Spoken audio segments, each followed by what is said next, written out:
Olá, estão prontas para mais um resumo de livro?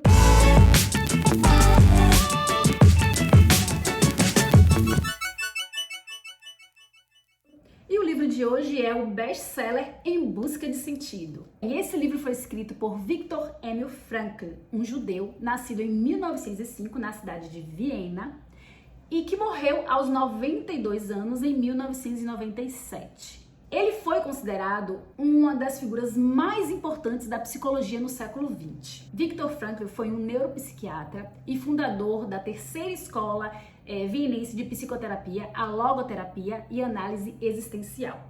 Ao publicar esse livro, Viktor Frankl pensou em não assiná-lo, publicar anonimamente. Inclusive, a primeira capa, a primeira edição, na capa não tinha o nome dele. Mas ele foi convencido por amigos, como a gente sabe, a assinar, porque daria mais credibilidade. Porque, na verdade, ele não tinha um desejo de fama. O desejo dele era transmitir toda a experiência e também a ideia que ele tinha sobre a vida ter sentido potencial sobre quaisquer circunstâncias. O autor ele foi capturado durante a Segunda Guerra Mundial. Como eu já disse, ele era judeu e durante essa fase ele foi capturado e passou por 4 campos de concentração durante os 3 anos em que ele esteve preso. Nesse mesmo período, ele perdeu o pai, a mãe, os irmãos e a esposa que estava grávida. Aqui eu dou uma pausa para dividir com vocês uma curiosidade que inclusive está descrita no livro, que é justamente o tempo que ele levou para escrever nessa obra, que foram apenas 9 dias. Assim que ele foi liberto, no fim da Segunda Guerra, ele levou 9 dias para escrever esse livro. Durante todo o período que ele esteve preso, ele foi obrigado a trabalhar sob condições desumanas, no frio extremo, com alimentação baseada numa sopa rala, sem as mínimas condições de higiene, onde ele convivia diariamente sobre agressões físicas, psicológicas e também com diversas outras doenças. No livro ele relata de como o ser humano foi levado a situações extremas, subhumanas, de muito desespero e dor. Mas a diferença entre essa publicação e outras que também relatam esse período é que o autor tinha o objetivo de trazer o olhar de uma pessoa que estava lá dentro, de um prisioneiro, mas também somado ao olhar de um psicólogo, sob o olhar da psicologia. O livro traz uma análise sobre a vida, por meio da visão psicológica, acerca do comportamento da mente humana sob as mais diversas circunstâncias, sobretudo no sofrimento e na desesperança. É bom que você saiba, antes de começar a leitura, que os fatos aqui narrados, eles não obedecem necessariamente uma ordem cronológica. Todavia, o autor relata todo o processo, desde a chegada ao maior campo de concentração de Auschwitz, onde ele foi submetido à desinfecção, e foi lá na desinfecção que ele perdeu um dos seus manuscritos que abordava sobre a logoterapia, que ao contrário que muita gente pensa, ela não surgiu após a passagem do autor pelo campo de concentração, ela já existia antes disso. E ele perdeu esse manuscrito porque ele havia costurado ele ao casaco. E como ele perdia tudo, ao chegar lá em Auschwitz, eram tirado tudo de todos os prisioneiros e eles vestiam qualquer farrapo velho que tinha lá. Então foi nessa circunstância que ele perdeu esse manuscrito. E nessa situação do campo de concentração, onde tudo foi tirado de cada prisioneiro, saúde, riqueza, relacionamentos e todos os outros objetivos e qualquer outro tipo de sonho que eles tinham para a vida, muitos perderam o quê? A esperança.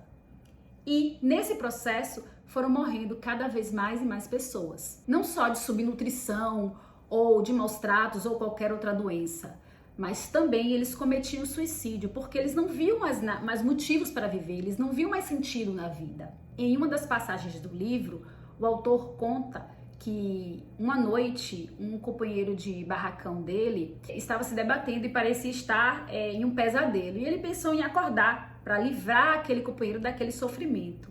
Mas aí ele parou e pensou que nada que pudesse estar passando naquele pesadelo poderia ser pior do que a realidade que eles viviam. Para o autor, o que fez com que ele e poucos outros sobrevivessem à vida no campo foi justamente essa visão de futuro, em pensar no futuro.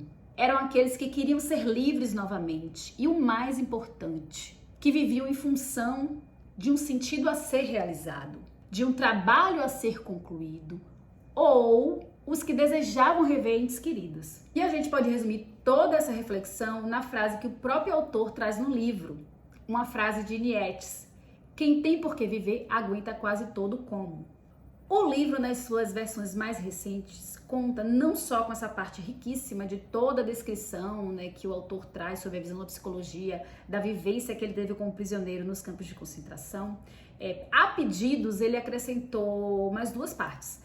Uma que fala sobre os conceitos fundamentais da logoterapia, e a outra parte, a terceira parte do livro, é uma tese do otimismo trágico, que foi uma descrição de uma das suas palestras que ele deu no 3º Congresso de Logoterapia. Por mais que esse livro relate uma tragédia, a gente ainda consegue terminar a leitura dele mais leve, porque você começa a encarar a sua vida com outros olhos.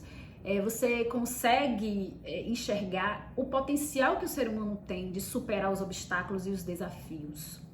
Você começa a ver se você mesma é capaz de transformar o seu sofrimento em triunfo, suas tragédias em conquistas. E você começa a ter pensamentos sobre o que é o sentido da vida para você. Para você dar mais sentido à sua vida, sentido ao que você faz no dia a dia, sentido àquilo que você faz e diz que não gosta, mas que às vezes faz parte da sua vida para que você consiga realmente conquistar aquela coisa que você tanto deseja. E outras reflexões trazidas no livro que afloraram na minha mente foi que a maneira que a gente age diante de todas as situações, seja ela desafiadora ou não, refletem como é o sentido da vida pra gente, pra cada um de nós. E aí você para e reflete: como é que eu me expresso, como são essas experiências que eu vivo, né? Outro ponto que me chama a atenção é a nossa responsabilidade sobre a vida. A gente não pode viver só em busca do que a vida tem para nós, mas o que é que a vida espera de nós? E chego à conclusão também que o homem não é só movido ao prazer, para encontrar o prazer ou evitar o sofrimento, mas também que ele é movido por isso, pelo sentido que ele dá à vida dele.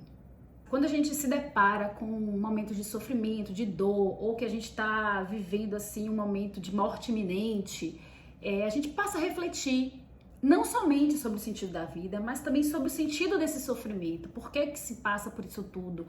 O que a morte significa? E a gente começa a entender que a dor e o sofrimento de cada um pertence a cada um. Porque a nossa existência, ela é individual, ela é única e subjetiva. E só cada um de nós que pode encontrar nesse sofrimento e nessa dor os nossos sentimentos mais profundos de esperança, de sonhos, de novas perspectivas que deem um novo significado e sentido para a nossa vida. E esse pedacinho da nossa vida que reflete todas as provações que a gente passa, todo o sofrimento que a gente vive, toda a dor que a gente sente, só pode ser conjugado na primeira pessoa. Eu sinto, eu penso, eu quero, eu vivo e eu morro. Espero que vocês tenham gostado desse resumo. Deixa seu like, comenta, me diz se você já leu esse livro e o que você achou. E se você ainda não leu, pode ler, que ele é muito interessante. Beijo!